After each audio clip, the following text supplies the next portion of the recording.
एक विशेष गोष्ट अपन इथे करणार आहोत। प्रवरा उद्योग समूह और प्रवरा परिवार की तरफ से बाढ़ क्षतिग्रस्त इलाके की सहायता हेतु मुख्यमंत्री सहायता निधि कोष में 1 करोड़ रुपए की धनराशि का धनादेश आज हम यहाँ पे प्रदान करने जा रहे हैं। मैं विनती करता हूँ सम्माननीय महाराष्ट्र के लोकप्रिय मुख्यमंत्री देवेंद्र जी फडणवीस इनको कि आप इस सभा को संबोधित करें।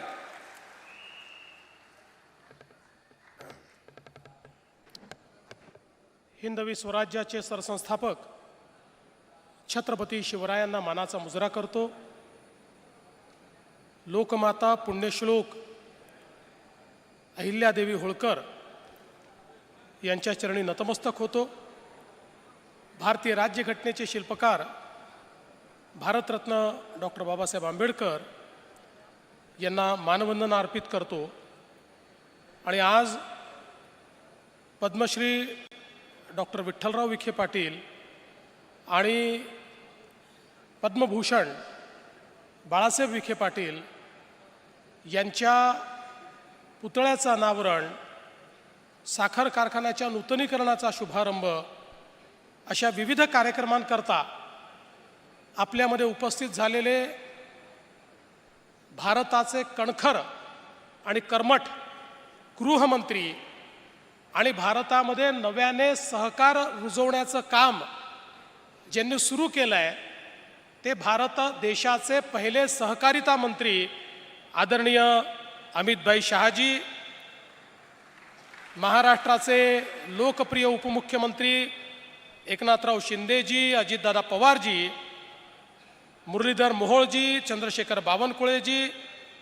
हा कार्यक्रम ज्यांनी आयोजित नियोजित केला ते महाराष्ट्राचे जलसंपदा मंत्री आणि या जिल्ह्याचे पालकमंत्री डॉक्टर राधाकृष्ण विखे पाटीलजी, गिरीश महाजनजी, जयकुमार गोरेजी, पंकजाताई मुंडे, रवींद्रजी चव्हाण, बाबासाहेब पाटील, त्याचप्रमाणे या ठिकाणी उपस्थित असलेले सुजयजी विखे पाटील, राजेंद्रजी विखे पाटील, शालिनीताई विखे पाटील, आमचे सहकारी आमदार किरणजी लामटे, शिवाजीराव कर्डिले, मोनिकाताई राजळे, संग्रामजी जगताप, पशुतोषजी काळे, अमोलजी खताळ, विठ्ठलराव लंगे, काशीनाथजी दाते, विक्रमजी पाचपुते, या ठिकाणी उपस्थित वैभवजी पिचड, त्याचप्रमाणे श्री नितीन दिनकर, अनिल मोहिते, मंचावरील सर्व मान्यवर आणि या ठिकाणी उपस्थित सर्व भगिनी आणि बंधूंनो, आज अतिशय आनंदाची गोष्ट आहे की ज्यांनी या महाराष्ट्रामध्ये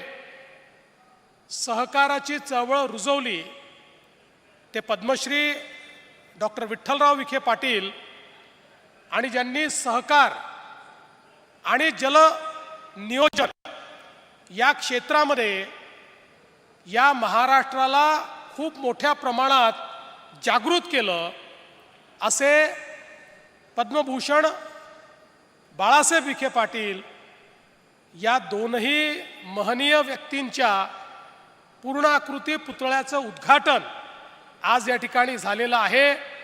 हे केवळ उद्घाटन नाही आहे तर एक प्रकारे हे पद्मस्मरण आहे असं जर आपण म्हटलं तर ते चुकीचं होणार नाही। आणि त्यासोबत आमचे डॉक्टर सुजय विखे ज्या कारखान्याचे आता अध्यक्ष आहेत त्या कारखान्यानेही 10,000 TPD इथपर्यंत आता मजल मारलेली आहे आणि त्या नूतनीकरणाचं उद्घाटन देखील आज अमितभाईंच्या हस्ते या ठिकाणी झालं। ही खरोखर अतिशय आनंदाची गोष्ट आहे। महाराष्ट्र ही सहकाराची पंढरी आहे। त्या सहकाराच्या पंढरीमध्ये खरी ही पंढरी निर्माण करण्याचं काम ज्यांनी केलं आणि त्या काळामध्ये डॉक्टर विठ्ठलराव विखे पाटील असतील, त्यांच्यासोबत गाडगीळ साहेब असतील, मेहता साहेब असतील, यांनी पहिल्यांदा या सहकारी चळवळीची मुहूर्तमेढ करत पहिला सहकारी साखर कारखाना निर्माण केला, तो यशस्वीपणे चालवून दाखवला आणि त्यातून ही सहकाराची चळवळ मोठी होत गेली आणि या महाराष्ट्रामध्ये ज्या ज्या भागामध्ये सहकाराची चळवळ पोचली, सहकारी साखर कारखाने पोचले, तिथला शेतकरीही समाधानी झाला आणि त्या ठिकाणचं उद्योगीकरण देखील चांगल्या प्रकारे झालेलं आपण बघितलं. आणि म्हणूनच आज या संपूर्ण सहकाराच्या चळवळीत त्यांचं स्मरण करणं, खरं म्हणजे विठ्ठलराव विखे पाटील साहेब हे नाडी तज्ज्ञ होते.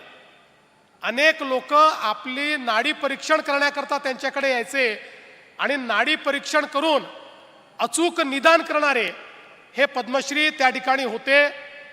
पण व्यक्तीपेक्षाही समाजाची नाडी त्यांना योग्य समजायची. त्यामुळे समाजाच्या नाडीचं योग्य परीक्षण करून समाजाला काय हवं आहे, शेतकऱ्याला काय हवं आहे, समाजाचं स्वास्थ्य कसं चांगलं करता येईल, या विचाराने हा कार्यक्रम त्यांनी या ठिकाणी रुजवला. आणि त्यासोबत आपल्याला माहिती आहे की पद्मभूषण आपले बाळासाहेब विखे पाटील ज्यांनी सहकार तर मोठा केलाच, पण खऱ्या अर्थानं या महाराष्ट्रामध्ये पाणी चळवळ राबवत महाराष्ट्राला दुष्काळमुक्त करण्याकरता पाण्याचं नियोजन कसं करता येईल, वाहून जाणारं पाणी कसं आपल्याला परत आणता येईल, या संदर्भात एक मोठी चळवळ त्यांनी उभी केली. आणि संपूर्ण महाराष्ट्र दुष्काळमुक्त करण्याचं स्वप्न या महाराष्ट्राला दाखवण्याचं काम हे त्या ठिकाणी बाळासाहेब विखे पाटलांनी केलं. मला आठवतं माझ्यासमोर देखील एक मोठं प्रेझेंटेशन त्यांनी या संदर्भातलं केलं होतं. आणि त्यावेळेस मी त्यांना सांगितलं होतं की हे स्वप्न पूर्ण करण्याचं काम आमचं सरकार करेल आणि आपण त्यानंतर त्याच भूमिकेतून या महाराष्ट्रातला नदीजोड प्रकल्प सुरू केला. मग विदर्भामध्ये त्या ठिकाणी वैनगंगा नळगंगा असेल किंवा इकडे आमच्या तापीच्या खोऱ्यामध्ये त्या ठिकाणी पाणी आणण्याचं काम असेल, किंवा सगळ्यात महत्त्वाचं म्हणजे जे सगळं उल्हास खोऱ्यातलं वाहून जाणारं पाणी आहे, 54 TMC पाणी जे समुद्रात चाललं आहे, ते उचलून या ठिकाणी गोदावरीच्या खोऱ्यामध्ये आणून आणि गोदावरीच्या खोऱ्यातला दुष्काळ दूर करायचा. नगर नाशिकपासनं तर मराठवाड्यापर्यंत सगळा भाग हा पूर्णपणे दुष्काळमुक्त करायचा. आता केवळ हे स्वप्न राहिलेलं नाही, तर हे स्वप्न पूर्ततेकडे आपण चाललेलो आहोत. त्याकरता सगळ्या मान्यता देखील आपण घेतलेल्या आहेत. आणि मला या गोष्टीचा आनंद आहे की बाळासाहेब विखे पाटलांचं स्वप्न पूर्ण करायचं होतं आणि म्हणून यावेळेस ते स्वप्न पूर्ण करण्याची जबाबदारी आम्ही त्यांच्या सुपुत्रांनाच राधाकृष्ण विखे पाटलांना दिली.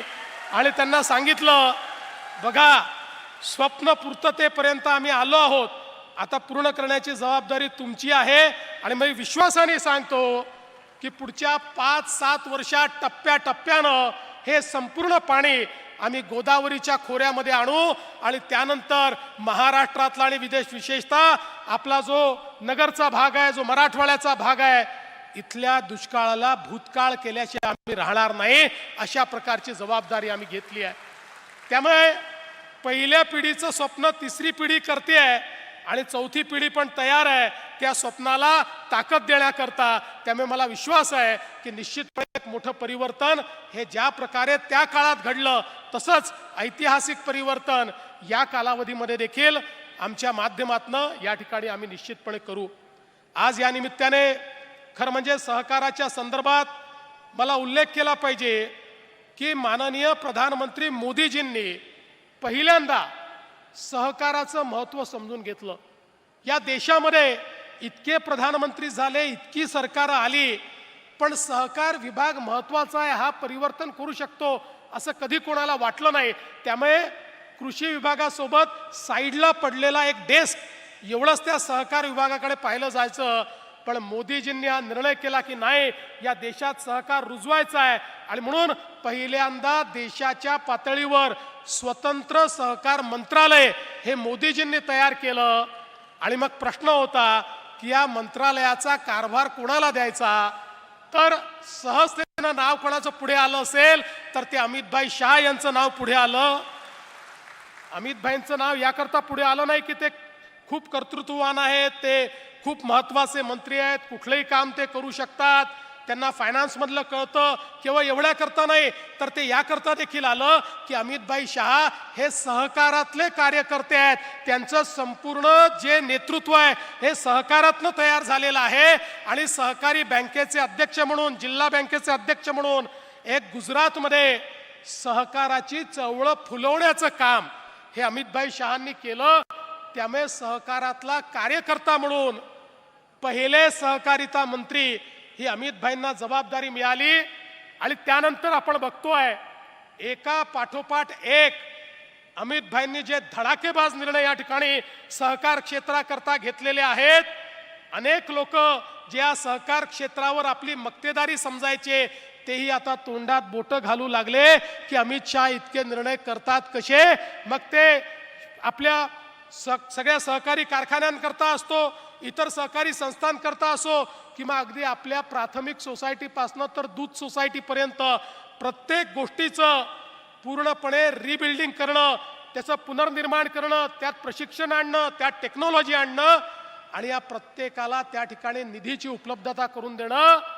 आज एकट्या महाराष्ट्राला वेगवेगळ्या पद्धतीनं त्यांच्या विभागाच्या माध्यमातून महाराष्ट्रातल्या संस्था बळकट करण्याकरता 8 ते 10 हजार कोटी रुपये हे माननीय अमितभाईंनी त्या ठिकाणी उपलब्ध करून दिले. आणि म्हणून खऱ्या अर्थानं सहकार चळवळ ही रुजवण्याचं काम अमितभाई करतायत. आणि आता या ठिकाणी अजितदादा विखे पाटील साहेब, अमितभाईंनी आपल्याला जबाबदारी नव्याने दिलेली आहे. आता सहकार क्षेत्रामध्ये आपल्याला एक नवीन सर्क्युलर इकॉनॉमी तयार करायची आहे. आणि त्याकरता आता हे सगळं नॅशनल फेडरेशन वगैरे हे थंड पडलेलं आहे, हे काहीच करत नाही. आपल्याला आता त्याच्यामध्ये शिरायला लागेल, त्याच्यामध्ये आपल्याला जान फुकावी लागेल. आणि त्या माध्यमातून आपल्या महाराष्ट्रामध्ये साखर कारखान्यातली जी सर्क्युलर इकॉनॉमी आहे, या सर्क्युलर इकॉनॉमीला रुजवण्याचं काम हे या महाराष्ट्रामध्ये आपल्यासारख्या या सगळ्या धुरीणांना करावं लागेल, सहकार मंत्र्यांना करावं लागेल. आणि आम्ही देखील आपल्या पाठीशी खंबीरपणे उभं राहू हा विश्वास व्यक्त करतो. मी विखे पाटील साहेब आपलं राजेंद्रजीचे आभार मानतो की आपण आमच्या शेतकऱ्यावर संकट आलं तर आपण 1 कोटी रुपये हे मुख्यमंत्री सहायता निधीला दिले. मी याकरता आभार मानतो की काही लोक छोट्या मनाचे झाले आहेत.